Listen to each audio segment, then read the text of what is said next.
아멘.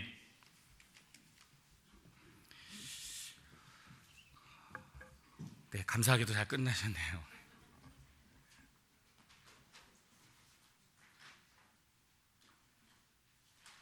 네, 지난 시간에 저희가 하나님의 사람, 그 하나님의 사람들은 세상을 이긴다는 말씀을 함께 나눴습니다. 예수님을 잘 믿는 사람은 세상에 끌려가는 사람이 아니요 세상을 이기는 사람이 바로 참 그리스도인이다라는 이야기를 나눴는데요. 오늘은 그것에 이어서 나의 생명은 주께 있습니다라는 제목을 가지고 함께 말씀을 나누려고 합니다. 먼저 우리가 생각해 볼 수 있는 것은 우리가 예수님을 내가 잘 믿는다라는 것은 우리가 어떻게 알 수 있을까요? 오늘 본문은 우리에게 예수 그리스도에 대한 분명한 고백이 있어야 한다라고 이야기를 합니다. 먼저 5장 6절 말씀을 보시면 이는 물과 피로 임하신 이시니 곧 예수 그리스도시라. 물로만이 아니요 물과 피로 임하셨고 증언하는 이는 성령이시니 성령은 진리니라 라고 이야기합니다. 이 부분은 요한 사도가 지금 예수가 그리스도임을 분명히 고백하고 있는 부분입니다. 예수님은 그리스도시죠. 이런 고백은 사실 교회를 좀 다녀본 사람이라면 어렵지 않은 되게 일단이 친숙한 고백일 수 있습니다. 그러나 초대교회 당시 이 사람들의 예수는 그리스도라는 고백은 사실 놀라운 고백일 뿐만 아니라 두려운 고백입니다. 왜냐하면 예수를 내가 그리스도로 고백하는 순간 그들은 유대 공동체에서 쫓겨나야 했습니다. 유대인들에게 있어서 유대 공동체라는 것은 대단히 중요한 공동체 아니겠습니까? 그런데 내가 그리스도로 고백하면 그 공동체에서 쫓겨나는 겁니다. 얼마나 무서운 일입니까? 그리고 더군다나 목숨도 내놓아야 했던 때가 바로 그때라는 것이죠. 왜냐하면 당시 헬라 철학자죠. 로마 시대이기 때문에 헬라 철학자들은 이 예수가 그리스도라고 고백하는 사람들은 가장 저급한 신을 섬긴다라고 생각했습니다. 왜냐하면 신이 사람이 된다는 종교는 가장 낮은 신이라고 여겼기 때문입니다. 그런데 그리스도가 우리 뒤에서 살펴보겠지만 예수님이 그리스도가 되었다는 것은 하나님이 사람이 되었다는 의미를 고백하는 거 아닙니까? 그러니까 헬라 사람들에게 있어서는 이 고백은 대단히 낮은 신을 섬기는 고백이 될 수밖에 없죠. 또 로마 정권은 어떻습니까? 로마 정권에서는 그리스도인들을 핍박하고 죽였습니다. 이유는 단 하나입니다. 로마 황제를 섬기지 않는다라는 이유죠. 그러니까 내가 예수를 그리스도라고 고백한다는 것은 이 로마 정권에 있어서는 반역자입니다. 그렇기 때문에 반역자는 죽여야죠. 그래서 예수를 그리스도로 고백하는 그 순간 로마 정권은 무자비한 핍박을 가했습니다.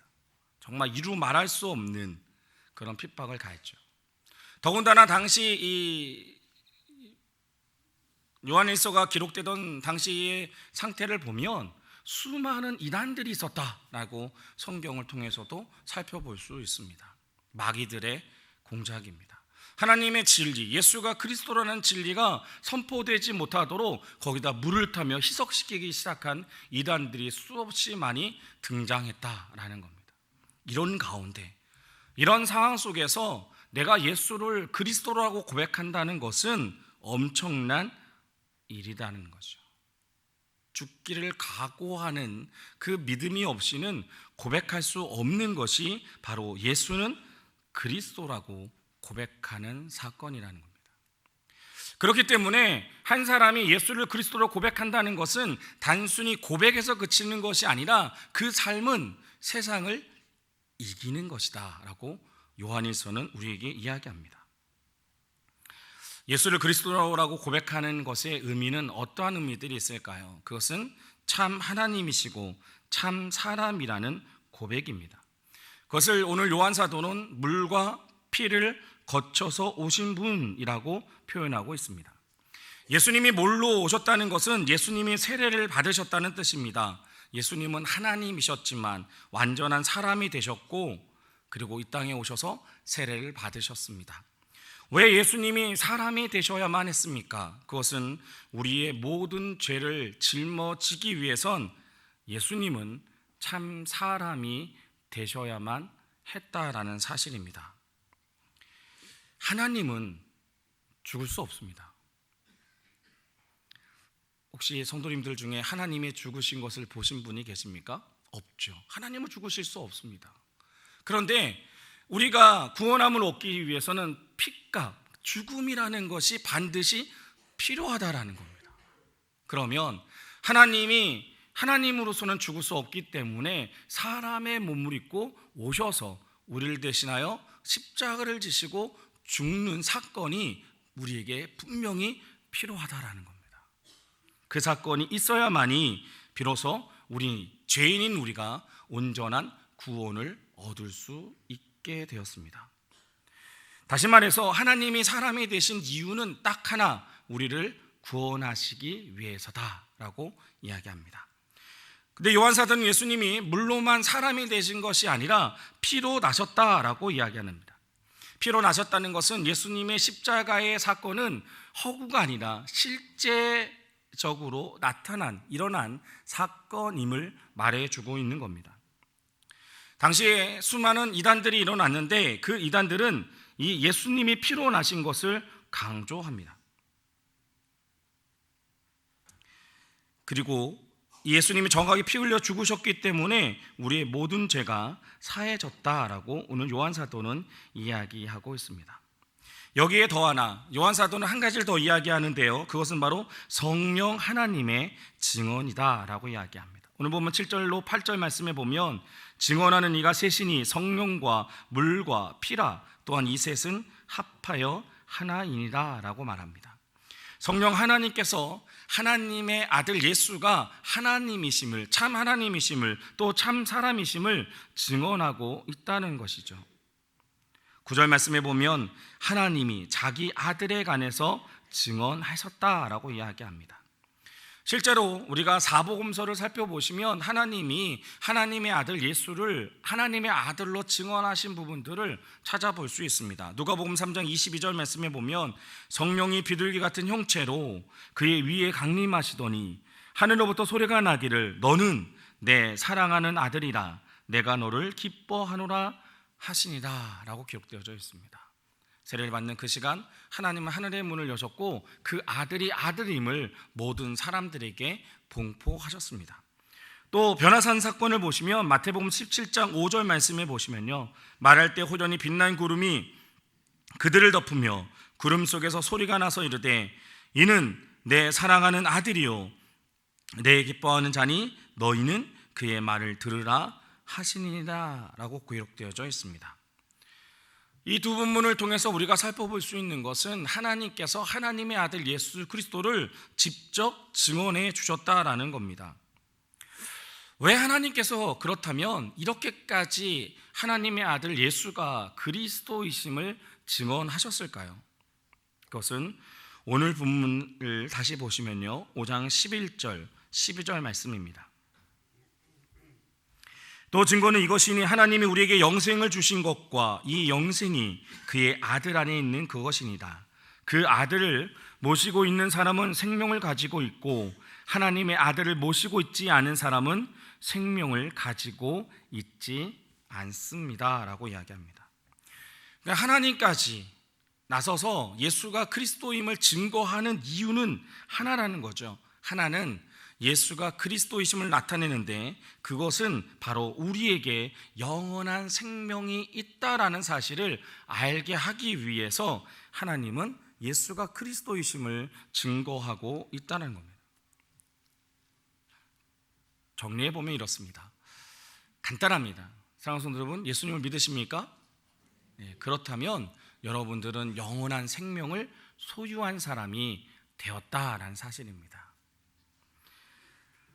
이 요한 사도는 이것을 위해서 지금 요한일서를 쓰고 있다라고 5장 13절에 기록하고 있습니다. 나는 하나님의 아들의 이름을 믿는 사람들인 여러분에게 이 글을 씁니다. 그것은 여러분이 영원한 생명을 가지고 있다는 것을 알게 하려는 것입니다. 아멘.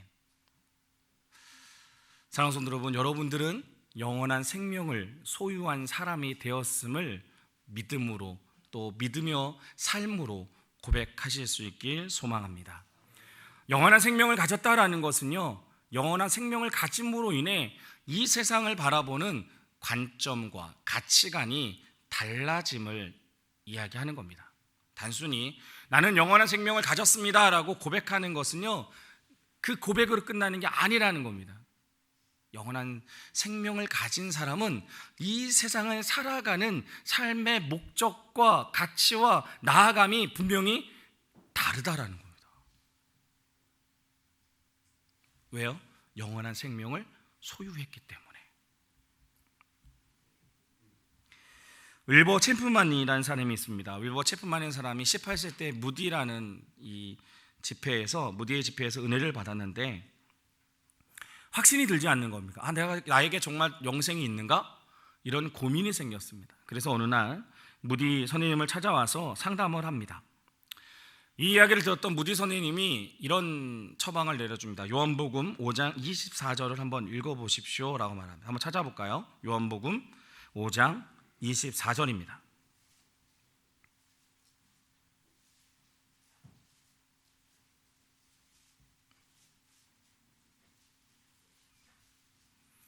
요한복음 5장 24절입니다. 같이 읽어보겠습니다.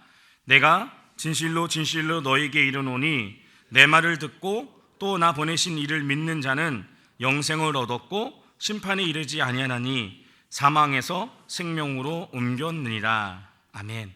자, 이 성경을 읽게 한 후 무디는 이렇게 묻습니다. 체프먼에게 너 예수 믿니? 예, 믿습니다. 그러면 너 영생을 얻었니? 아니요, 그게 고민입니다. 그러자 무디 선생님이 이렇게 이야기합니다. 그럼 다시 한번 말씀을 읽어보자. 그래서 다시 요한복음 5장 24절이 있습니다. 내가 진실로 진실로 너에게 이르노니 내 말을 듣고 또 나 보내신 이를 믿는 자는 영생을 얻었고 심판에 이르지 아니하나니 사망에서 생명으로 옮겼느니라. 그리고 다시 묻습니다. 너 예수 믿니? 예, 믿습니다. 그럼 너 영생을 얻었니? 선생님, 그게 문제라고요. 그러자 무디 선생님이 다시 이야기합니다. 그러면 다시 요한복음 5장 24절을 읽자. 그래서 요한복음 5장 24절 다시 읽습니다. 그리고 다시 질문합니다. 너 예수를 믿니? 네, 믿습니다. 너 영생을 얻었니? 이제는 이 체프먼도 좀 화가 나기 시작했습니다. 계속 똑같은 질문을 하니까.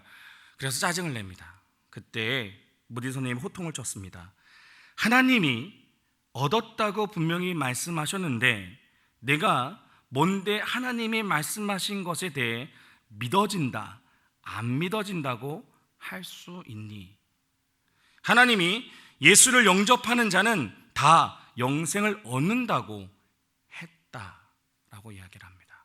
무슨 일인지 아시겠습니까? 사랑하는 성도분, 우리는 때로 우리가 살아가면서 예수를 믿음으로 인해 주어지는 영생을 고민합니다. 나 영생 받았나? 나 영원한 생명 가진 것 같기도 하고 안 가진 것 같기도 해. 그러나 성경은 분명하게 그것이 하나님의 선포다라고 이야기합니다. 여러분이 예수님을 믿는다면 여러분은 누구나 하나님이 약속하신 영원한 생명을 얻으셨습니다. 사랑하는 성도 여러분, 이제는 영원한 생명을 얻은 자처럼 이 땅에서 살아가실 수 있길 간절히 소망합니다. 하나님의 영원한 생명을 가진 자는 이 땅에 소망을 두고 사는 사람이 아닙니다. 하나님의 나라를 바라보고 하나님이 나를 통해 이 땅에 이루고자 하는 하나님의 목적을 바라보고 하나님의 사명을 쫓아 살아가는 사람이 바로 하나님의 영원한 생명을 얻은 자녀입니다. 우리 모든 필그림의 성도들이 이제는 이 영원한 생명을 누리며 살아가실 수 있길 소망합니다. 기도하겠습니다. 사랑하는 하나님, 감사합니다. 성탄의 절기 속에 이 땅에 예수 그리스도가 오심에 감사드립니다. 하나님이 우리를 너무나 사랑하셔서 우리를 구원하시기 위해 이 땅에 예수 그리스도를 보내셨습니다. 참 사람이 되셔서 참 사람으로 우리를 구원하셨음을 고백합니다. 이제는 하나님, 그 하나님으로 말미암아 주어진 영원한 생명을 이 땅에서 우리가 누리며 살게 하여 주시옵소서. 우리 입술로, 우리의 삶으로 고백하길 소망하며 예수님의 이름으로 기도합니다. 아멘.